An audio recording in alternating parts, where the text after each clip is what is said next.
Jadi beberapa hari lalu, Carlos Alcaraz memposting sesuatu di Instagramnya dengan foto hitam putih. Dan kalau lo udah cukup lama di dunia sosmed, lo pasti tahu, foto hitam putih dari seorang atlet itu biasanya bukan pertanda baik. Gua buka postingannya, baca captionnya, dan langsung diem. Ya dari tadi bacanya emang diem sih. Hari ini kita bahas postingan ini dari awal sampai akhir. Siapa Alcaraz, apa yang terjadi, kenapa ini besar banget dampaknya ke dunia tenis, dan perasaan jujur gue sebagai orang yang cinta olahraga ini. Kalau lo belum tahu beritanya, siapin mental dulu. Oke Footers, here we go again. Here we go again.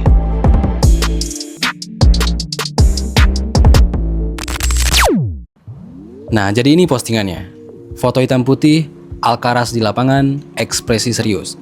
Captionnya ditulis dalam bahasa Spanyol, karena emang dia orang Spanyol. Intinya Alcaraz ngomong gini, setelah melihat hasil pemeriksaan hari ini, kami memutuskan bahwa hal yang paling bijak adalah bersikap hati-hati dan tidak berpartisipasi di Roma maupun Roland Garros, sambil menunggu untuk mengevaluasi perkembangannya sebelum memutuskan kapan kami akan kembali ke lapangan. Ini adalah momen yang sulit bagi saya, tapi saya yakin kita akan keluar lebih kuat dari sini. Segitu aja, 2 kalimat singkat, padat, dan cukup menyakitkan bagi Alcaraz maupun bagi para fans. Tapi gue mau breakdown satu persatu, karena ada banyak hal yang menarik dari cara dia nulis ini. Pertama, dia bilang hemos decidido. Kami memutuskan. Bukan saya, kami. Dia ngomongnya sebagai satu tim. Dia, dokter, dan pelatihnya.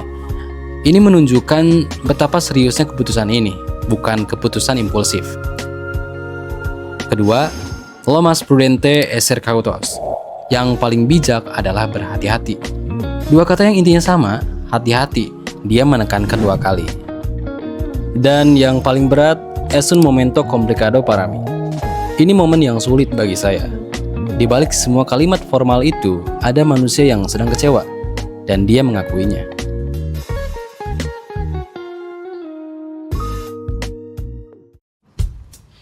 Nah, untuk ngerti kenapa ini besar, kita perlu mundur ke awal April, tanggal 14 April 2026, Barcelona Open. Alcaraz main di ronde pertama lawan Otto Virtanen, pemain Finlandia. Dia menang, tapi waktu lagi main, ada yang terlihat aneh di pergelangannya. Tim medis masuk, dan besoknya, dia mundur dari turnamen itu. Waktu itu banyak yang masih santai, mungkin cuma mau istirahat. Tapi kemudian, Madrid Open juga dia skip. Dan ini bukan turnamen sembarangan. Madrid adalah turnamen kandangnya sendiri. Di negara dia, di depan fans dia.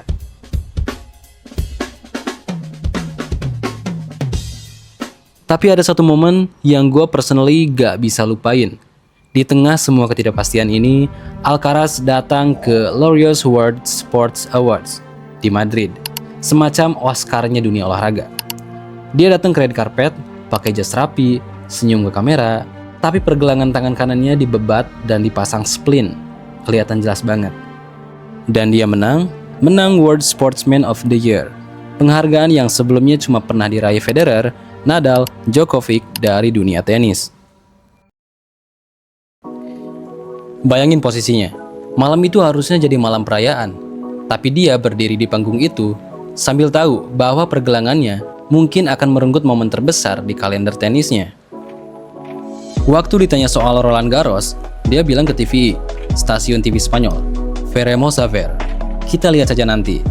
Dan nada suaranya nggak ada keyakinan di sana. Veremos a ver. Siguiente pregunta. Beberapa hari kemudian, hasil tes medis keluar. Dan postingan hitam putih itu pun muncul. Oke, sekarang gue mau ngajak lo ngerasain betapa besarnya kehilangan ini. Alcaraz itu juara bertahan Roland Garros 2 kali berturut-turut, 2024 dan 2025. Dan di Roma, juga juara bertahan. Kalau dia main, dia lagi ngejar three-peat di Roland Garros. 3 gelar berturut-turut di Paris. Itu bukan sesuatu yang biasa terjadi. Dan lo tahu, yang bikin ini makin sakit, tahun lalu final Roland Garros Alcaraz versus Sinner 5 set. Lebih dari 5 jam di lapangan. Di titik tertentu, Alcaraz ketinggalan dan harus menyelamatkan 3 match point berturut-turut. 3 kali dia bisa kalah, 3 kali dia survive. Dan akhirnya dia menang. Final seperti itu yang harusnya terulang tahun ini sekarang nggak akan terjadi. Dan dari sisi ranking ATP, ini juga kehilangan besar. Dengan mundur dari kedua turnamen ini, Alcaraz akan kehilangan 3.000 poin ranking. Poin dari gelar-gelar yang dia pertahankan 3 tahun lalu. Sinner yang sekarang udah unggul 390 poin setelah menang Monte Carlo bakal makin jauh di depan. Singkatnya, ini bukan cuma soal 2 turnamen yang terlewat. Ini soal momentum, ranking, sejarah, dan kesempatan yang mungkin gak bisa datang 2 kali. Oke, sekarang kita ngomong soal efek dominonya ke dunia tenis. Jannik Sinner, rival abadinya Alcaraz, lagi dalam performa terbaik sepanjang karir musim ini. Dia udah menang Indian Wells, Miami, dan Monte Carlo. 3 Masters 1000 berturut-turut di awal musim. Angka yang gila. Dan waktu Sinner dapat kabar mundurnya Alcaraz, ini di tengah wawancara post-match di Madrid, reaksinya actually bikin gua respect.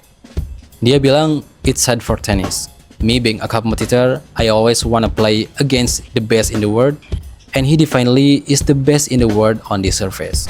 But it's sad for tennis. I mean, Carlos, defending champion, and me being a competitor, you always want to play against the best in the world, and he definitely is the best in the world here on this surface. So.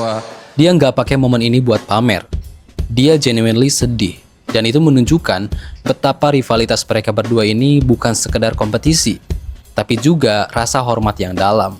Tapi ya, realitanya tanpa Alcaraz, jalan Sinner ke gelar Roland Garros terbuka lebar. Ini juga kesempatan buat dia melengkapi karir Grand Slam-nya. Karena yang tersisa tinggal Roland Garros. Dan ada satu lagi yang menarik. Rafael Nadal ikut berkomentar di sosmed. King of Clay sepanjang masa itu nulis, "Hang in there, Carlos. I hope you have the speediest recovery possible. These difficult moments truly highlight the value of everything you are doing." Ketika King of Clay turun tangan buat support, lo tahu ini serius. Sekarang kita lihat gimana dunia sosmed bereaksi. Dan ini juga menarik banget untuk dibahas. Di kolom komentar Instagramnya banjir dukungan. Mayoritas fans nulis hal-hal seperti, "Kesehatan lebih penting, Carlos. Kami menunggumu kembali. Get well soon, Carlitos." Roland Garros tanpa Alcaraz rasanya kayak Paris tanpa Menara Eiffel. Lebay, mungkin, tapi nggak salah juga sih. Banyak yang ngungkit lagi momen final di 2025. 3 match point diselamatkan. Itulah kenapa kita butuh dia di sana. Karena Alcaraz bukan sekedar petenis bagus, dia adalah entertainer, dia adalah drama, dia adalah alasan orang yang bahkan gak nonton tenis pun ikut nonton. Jadi apa selanjutnya? Timeline comeback Alcaraz masih belum jelas. Dia sendiri bilang gak bisa kasih estimasi waktu. Tapi targetnya menurut tim medisnya adalah gira rumput alias grass court season. Artinya kemungkinan besar dia mengincar Wimbledon. Turnamen yang juga udah dia menangkan 2 kali. Dan kalau kita mau jujur sama diri sendiri, ini bukan pertama kalinya Alcaraz terpukul mundur oleh cedera. Tahun 2023 cedera kaki, tahun 2024 cedera lengan bawah, tahun 2025 cedera paha. Setiap kali banyak yang udah mulai ragu, dan setiap kali dia balik lebih kuat. Gua nggak mau nutup video ini dengan drama berlebihan, tapi gua mau jujur.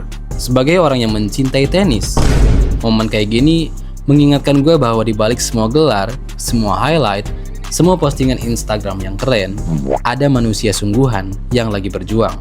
Dia bilang di captionnya, "Es un momento complicado para mí." Ini momen yang sulit bagi saya. Dan dia gak nutupin itu, dia mengakuinya. Dan menurut gue, itu butuh keberanian tersendiri. Tapi dia juga bilang, "Estoy seguro de que saldremos más fuerte de APA." Gue gak tahu. Tapi ya dia bilang, "Saya yakin kita akan keluar lebih kuat dari sini." Oke, itu tadi breakdown lengkap dari postingan Instagram Alcaraz yang bikin dunia tenis gempar beberapa hari ini. Kalau menurut lo ini worth buat ditonton, subscribe dan aktifin notifikasi. Gua bakal terus bahas dunia tenis dari sudut pandang yang berbeda. Dan satu pertanyaan buat lo di kolom komentar. Menurut lo, siapa yang bakal juara Roland Garros tahun ini tanpa Alcaraz? Sinner? Atau ada dark horse yang lo jagoin? Tulis di kolom komentar. Oke, see you in the next video. Take care. Jangan lupa subscribe.